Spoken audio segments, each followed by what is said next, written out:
और इसको वक्फ board, Delhi Waqf board ने क्लेम किया कि ये वक्फ प्रॉपर्टीज है। उसके बाद ये केस चल रहा था अदालत में। उस समय यूपीए सरकार ने पूरा सारा जमीन को डी नोटिफाई करके वक्फ बोर्ड को दे दिया। 123 प्रॉपर्टी। अगर आज हम ये संशोधन लेके नहीं आते तो जिस सदन में हम बैठे हैं, ये पार्लियामेंट बिल्डिंग, इसको भी क्लेम किया जा रहा था। एयरपोर्ट, बसंत विहार, और अगर नरेंद्र मोदी जी का सरकार नहीं आते, अगर यूपीए का सरकार कंटिन्यू रहता, तो क्या क्या बिल्डिंग को डी नोटिफाई किया जाना था। 123 प्रॉपर्टी को तो डी नोटिफाई किया।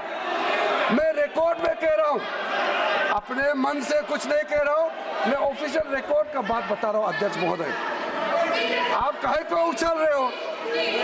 मैं अपने से थोड़ी बोल रहा हूं, जो हकीकत बात को बता रहा हूं। आप आराम से बैठ के सुनिए। आपके दल को और आपको सबको बोलने का मौका मिलेगा। माननीय मंत्री जी,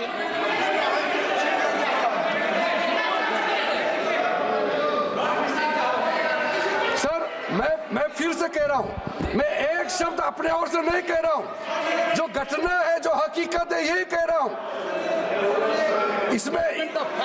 इनको इसमें इतना उछालने का, उत्तेजित होने का कोई मतलब ही नहीं है सर। अध्यक्ष महोदय,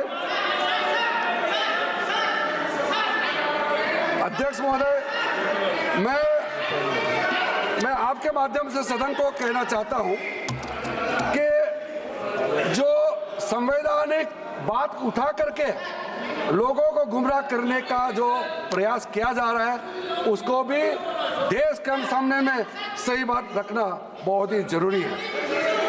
एक बात बार बार इन लोगों ने कहा गया है कि ये जो वक्फ अमेंडमेंट बिल है, ये आर्टिकल 25, आर्टिकल 26, आर्टिकल 30 का उल्लंघन करता है करके इन्होंने इल्जाम लगाया। मैं पढ़ चुका हूं, आप पढ़ लो।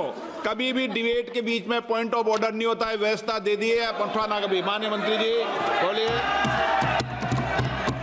अध्यक्ष महोदय, दूसरा विषय इन्होंने समानता का बात उठाया।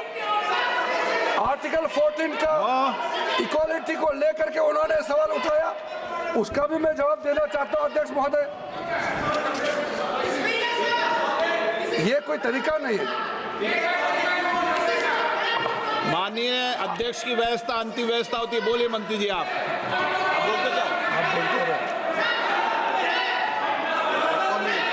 अध्यक्ष महोदय, क्योंकि मेरा कान खुला हुआ है तो ये डिस्टर्ब हो रहा है मुझे। मैं अभी ये पैन की बात करता हूँ। अध्यक्ष महोदय, ये वक्फ बोर्ड का जो काम है, ये बेसिकली वक्फ प्रॉपर्टी को जो संभालने वाले मुतावली और जो वक्फ प्रॉपर्टी को व्यवस्था करते हैं, उसको संचालित करने के लिए ये गवर्नेंस का, सुपरविजन का एक प्रावधान है। किसी भी तरीके से वक्फ बोर्ड वक्फ प्रॉपर्टी को मैनेज नहीं करता है। वक्फ बोर्ड वक्फ प्रॉपर्टी मैनेजमेंट में हस्तक्षेप नहीं करता है। आप साफ साफ सुन लीजिए। अगर इसके पास तर्क नहीं है तो इस तरह यहाँ डिस्टर्ब करके बहस का स्तर को गिराने से कोई फायदा नहीं है सर। ये कोई तरीका नहीं है सर। बोलते जाओ सर, वक्फ बोर्ड का क्रिएट करना, एक जो वाकिफ होता है, जो अपना विलिंगली वक्फ क्रिएट करता है। मैंने व्यवस्था दे दी है। आप जब समय हो तो बोले नो, प्लीज बैठिए। ये तरीका ठीक नहीं है आपका। बैठिए आप। नो, बैठिए। माननीय मंत्री जी, सूची है 2013 की प्रॉपर्टी निकाल बताना सूची मंगा के भी।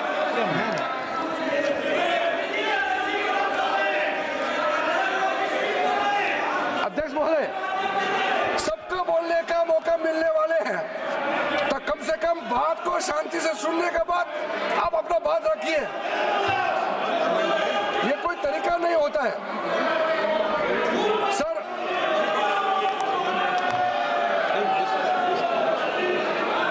अध्यक्ष महोदय,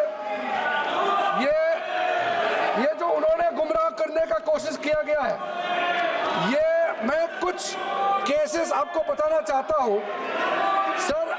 आप देखिए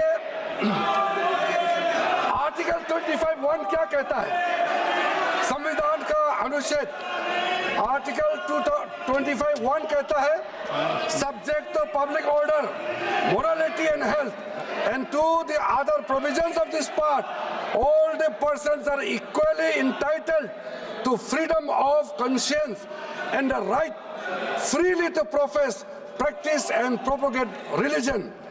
सर, गवर्नमेंट किसी भी धार्मिक व्यवस्था को, किसी भी रिलीजियस इंस्टीट्यूशन, कोई धार्मिक काम में हस्तक्षेप करने नहीं जा रहा है, ना ही वक्फ बोर्ड किसी धार्मिक स्थल की व्यवस्था में कोई भी तरीके से हाथ डालने का प्रावधान है, बिल्कुल नहीं है सर।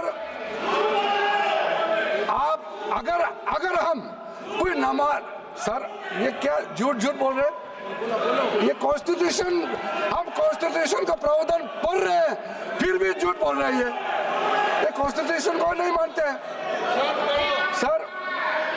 किसी मस्जिद का मैनेजमेंट को हम हस्तक्षेप करने का कोई इसमें प्रावधान नहीं लिया जा रहा है। एक मिनट माननीय सदस्य, आप भारत की संसद में बैठे हो, गरिमा मर्यादा बनाए रखो, बैठे बैठे टिप्पणी मत करो। हाँ, आपको जब मौका मिलेगा आप अपनी बात कहना, बैठे बैठे टिप्पणी नहीं कर सकते, ये संसद की मर्यादा नहीं है, ऐसे नहीं चलेगा सदन। सदन व्यवस्था नियम से चलेगा। किसी भी व्यक्ति को बैठे बैठे कोई भी सदस्य जो बोल रहा हो उसके बीच में टिप्पणी करने का अधिकार नहीं है। माननीय मंत्री जी। अध्यक्ष महोदय जी,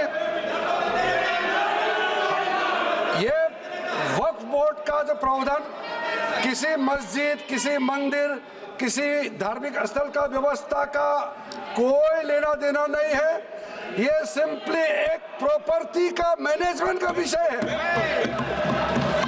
ये कोई मुसलमान अपना ज़कात देता है, फितरा देता है, उसको हम पूछने वाला कौन होते हैं? ये आपका धार्मिक भावना से जुड़े हुए चीज है, उसमें सरकार का कोई लेना देना नहीं है। लेकिन ये वक्फ प्रॉपर्टी का मामला है, लेकिन वक्फ प्रॉपर्टी का मैनेजमेंट करता है, मुतवालिज करता है। ये आपको इतना बेसिक ये फर्क जो है अगर समझ में नहीं आते या जानबूझ करके आप नहीं समझना चाहते हैं तो मेरा पास इसका कोई इलाज नहीं है। अध्यक्ष महोदय जी, ये आपके माध्यम से मैं फिर से कहना चाहता हूं कि ये सर क्या ये ऐसा बहस नहीं होता है जी। आप लोग का तर्क रखने का समय में बोलिए, ये बीच में कमेंट पास करने से सर हमारा पॉइंट का फ्लो भी बिगड़ता है और आवाज भी ठीक नहीं हो, आवाज भी ठीक से नहीं जाएगा।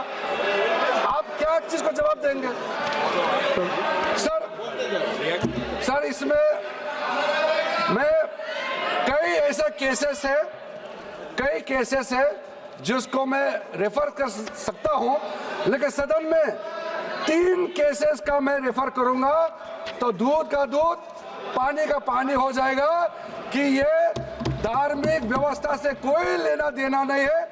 आपको मैं पहला एग्जांपल देना चाहता हूं, सैयद फजल पकुया तंगल वर्सेस यूनियन ऑफ इंडिया। इसमें क्या केरला हाई कोर्ट का फैसला है। केरला हाई कोर्ट ने कहा the Waqf board is a statutory body, pure and simple. It is not a representative body of the Muslim community. ये हाई कोर्ट का ऑर्डर है। उसके बाद इलाहाबाद हाई कोर्ट का ऑर्डर भी सुन लीजिए, Hafiz Mohammad Zafar Ahmad versus UP central Sunni board of Waqf का जजमेंट सुन लीजिए। A mutawalli's right is purely a right of management of the property and is not a proprietary right. The duties of a mutawalli are purely of a secular character. His duties are not of a religious character. इतना clear cut ruling है। तीसरा, तिलकायत श्री गोविंद लाल जी महाराज versus state of Rajasthan. इसमें high court ने क्या कहा, supreme court ने क्या कहा? Right to manage the properties of the temple. अब देखिए मंदिर का भी इसमें एग्जाम्पल लिया गया है। Right to manage the properties of the temple is purely a secular matter and cannot be regarded as a religious practice. Properties of temple, temple नहीं, temple का जो property है, उसी प्रकार से आप बार बार कहना कि मुसलमानों का अधिकार में गैर मुसलमान कैसे आ रहा है,